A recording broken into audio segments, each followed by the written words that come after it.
Arranjo é uma palavra muito vasta. Na verdade, a gente pode dizer que a gente sempre está fazendo arranjo. A gente está compondo, muitas vezes até ao vivo. Quando a gente está tocando ao vivo, a gente muda algumas coisas, né? Então, arranjo é uma palavra vasta mesmo. Desde quando você compõe uma música, você faz o arranjo dela com os instrumentos, até você pegar uma música e fazer um arranjo para outro instrumento. E é isso que eu vou falar hoje com você aqui. Eu vou falar 5 passos para você conseguir criar arranjos com qualquer tipo de instrumento. Mas antes, eu quero pedir para você curtir esse vídeo, deixar um comentário com sugestões ou perguntas sobre o tema e também se inscrever no canal. Eu sempre estou colocando vários vídeos aqui no YouTube sobre composição musical. Então, hoje eu vou colocar vários exemplos de arranjos e vou passando os conceitos que eu quero passar para você enquanto isso. O primeiro que eu vou mostrar é um arranjo sensacional de um violonista chamado Jorge Caballero, que ele fez em cima da Sinfonia número 9 do Dvorak. Então eu vou mostrar primeiro a sinfonia para você.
Então aqui já vai o primeiro conceito, o primeiro passo para você fazer um arranjo.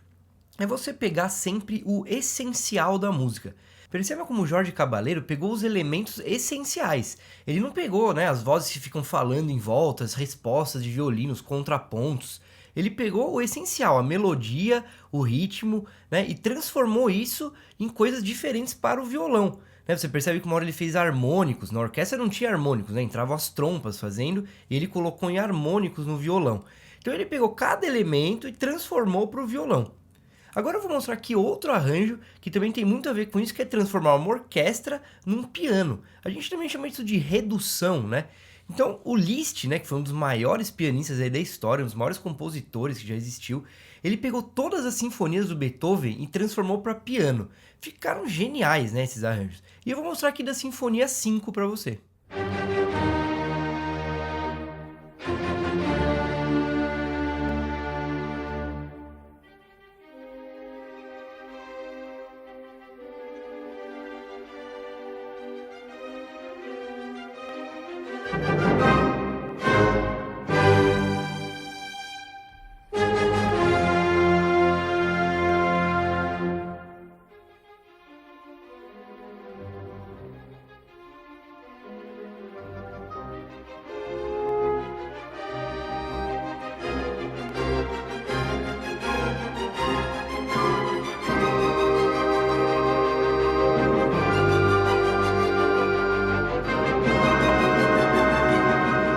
Você ouviu a sinfonia, agora vamos ouvir então o arranjo para piano do Liszt.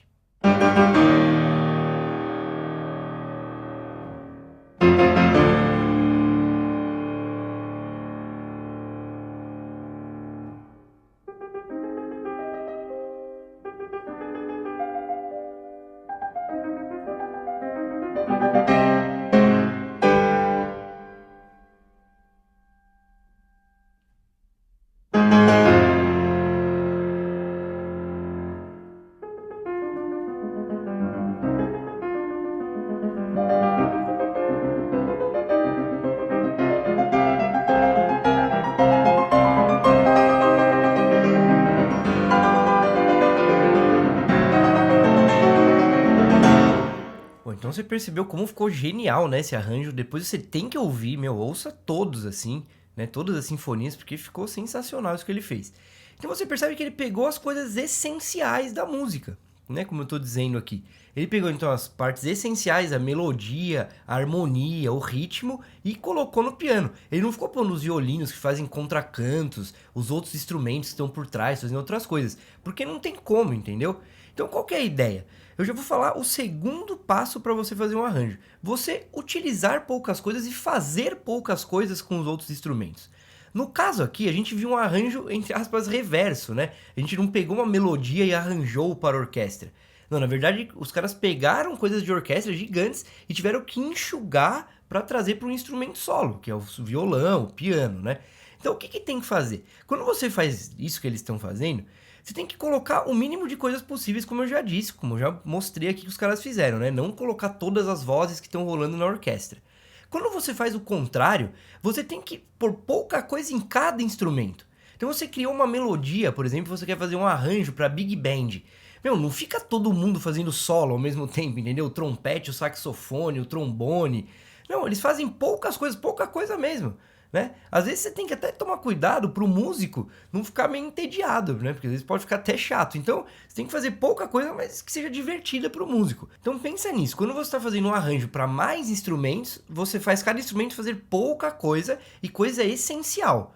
Né? Tem tudo a ver com esses dois passos que a gente viu. Quando é o contrário, que a gente ouviu agora, você vai fazer o quê então? Você vai pegar cada instrumento da orquestra, pegar o essencial que está acontecendo entre eles, às vezes alguns instrumentos não vão ser tocados, né, no arranjo, e colocar o essencial também no instrumento solo, no caso. Então vamos continuando aqui. Olha, fica até o final do vídeo que o último exemplo é o mais legal, vai mostrar tudo que eu vou contar aqui. Então fica até o final que eu tenho certeza que você vai adorar. O terceiro conceito eu já vou falar agora também, antes de mostrar, né, o próximo exemplo musical aqui. Cada instrumento tem sua função, porque tem tudo a ver com o que a gente já está conversando. Então é isso que acontece. Qual que é a função da flauta, por exemplo, numa música tal? A função do trompete, a função do piano, né, da bateria. Então você tem que entender as funções dos instrumentos e colocar cada instrumento fazendo, como eu já disse aqui, vou repetir, pouca coisa na função certa. Então faz poucas e boas, né? Esse que é o negócio. Você tem que saber o que você está fazendo para fazer a função certa de cada instrumento. Quando você vai passar então para uma música maior, né? Você tem uma melodia, vai passar para uma música maior, você vai pensar, a flauta aqui, por exemplo, ela pode estar trabalhando como uma função rítmica, por exemplo. Né? A flauta não precisa ser sempre melódica, ela pode ser rítmica, né? Ficar fazendo, sei lá, staccatos, né? Tipo, tan, tan, tan, tan, junto com os trompetes, junto com a bateria até, né? Então não é que o instrumento de flauta só vai ter a função de melodia. Mas aí num momento da música, agora a flauta vai ter uma função melódica. Então a flauta sai do ritmo, aparece, né? Porque a melodia sempre aparece mais, como se ela saísse do bolo e fosse, né, para cima dos outros instrumentos, né? Ela estivesse acima dos outros. Então pensa sempre nas funções dos instrumentos. Quando você vai fazer o contrário, que você vai passar de uma banda grande, de uma orquestra, para um instrumento solo, também você pega os instrumentos principais, que tem as funções principais.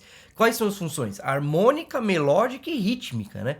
Então você extrai, né, as funções, então o ritmo, a melodia, a harmonia, e você passa para esse seu instrumento solo. Agora a gente já vai ver outro exemplo, que é do Rafael Rabelo, um dos maiores violonistas da história, aí, né? Foi um grande violonista brasileiro, que ele fez um arranjo, então, do estudo número 1 do Villa-Lobos. É um tipo de prelúdio, né, esse estudo, mas é uma música, entre aspas, erudita, né, que o pessoal fala. E o Rafael Rabelo primeiro tocou solo, que é de violão solo, essa música, e após ele tocar solo, entra uma banda com ele, que genial. Então ele muda totalmente, né, a sensação da música, de uma música erudita para ser tocada na sala de concerto, ele transforma num sambão mesmo, com pandeiro e tal. E você vai perceber que ele muda algumas coisas também, né, do violão. Ele faz algumas coisas diferentes para isso que eu falei para você, não colocar muita coisa. Né? Porque se ele ficar tocando o estudo do Villa-Lobos com um monte da banda em cima, meu, fica um bolo de coisa que ninguém entende nada, entendeu? Então o cara vai e faz o quê? Ele tira algumas coisas, dá uma secadinha no arranjo para encaixar bem, né? Como ele já tinha acabado de tocar a música, quando entra o arranjo dele com a bateria de samba e tal, o que acontece é que você tá com a música na cabeça ainda. Então algumas coisas que ele não tocar, seu cérebro já vai ouvir. Então ouve aí pra você ver que genial que ele fez.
Agora, o quarto conceito é sempre mantém alguma coisa da música original.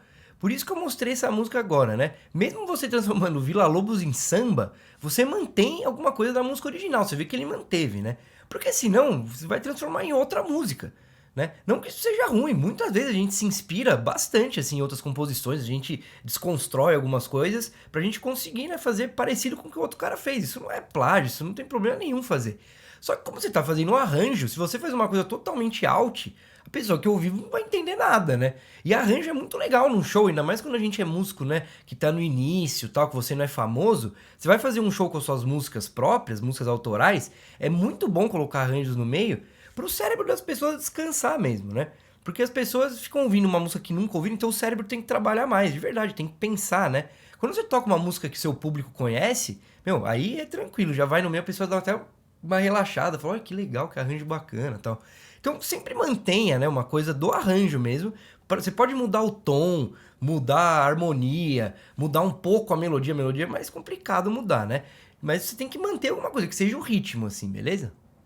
E agora, antes de mostrar o último exemplo, vamos falar do quinto conceito, que eu acho, meu, mais importante na verdade, né? O quinto conceito é: coloque algo seu, algo original seu. Pode ser um acorde, um ritminho, um intervalo melódico, né? Um intervalo harmônico que seja, mas coloque algo seu. Faz uma introdução no arranjo, faz no meio do arranjo um solo, ou coloca um som que você gosta, um timbre, né? Ah, eu gosto de um timbre de teclado lá que eu curto, um sintetizador maluco. Sei lá, coloque algo seu, entendeu? Isso é muito importante pro arranjo ficar a sua cara mesmo. E o último exemplo que eu vou mostrar agora é exatamente isso. Então, uma outra música do Villa-Lobos, famosa, né? Que é a entrada, então, o primeiro movimento da Baquianas número 4 do Villa, que é uma área que ele escreveu primeiro, o Villa-Lobos escreveu para piano. Então, o primeiro que a gente vai ouvir vai ser o Nelson Freire tocando piano. E aí você percebe, escrito na partitura, que o Villa-Lobos ele até fez mesmo para piano, dedicado a um outro músico e tal. Então a gente vai ouvir para piano, depois vai ouvir para orquestra, que o próprio Villa-Lobos transformou para orquestra, e depois um arranjo genial, muito original, que mudou bastante coisa, até fez uma introdução maluca, assim, que é do Egberto Gismonti, né? Que é um dos maiores músicos vivos aí que existe hoje em dia, né? Então o Egberto pegou essas coisas do Villa e transformou. Na verdade, tem um disco sensacional, ainda vou colocar aqui no canal falando sobre esse disco. É difícil achar na internet, mas existe o LP, né? Eu tenho esse LP até. Que é o Egberto tocando as músicas do Villa. Todos os arranjos são originalzíssimos, sensacionais, assim. Tem que procurar isso. Bora então pro último exemplo que a gente vai ver hoje.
Olha, espero que você tenha gostado desse vídeo. Não esqueça de deixar um comentário com perguntas sobre hoje ou com sugestões para novos temas e também se inscrever no canal. Eu sempre estou colocando vídeos novos e também ministrando aulas ao vivo aqui no YouTube. Então a gente se vê na próxima. Valeu!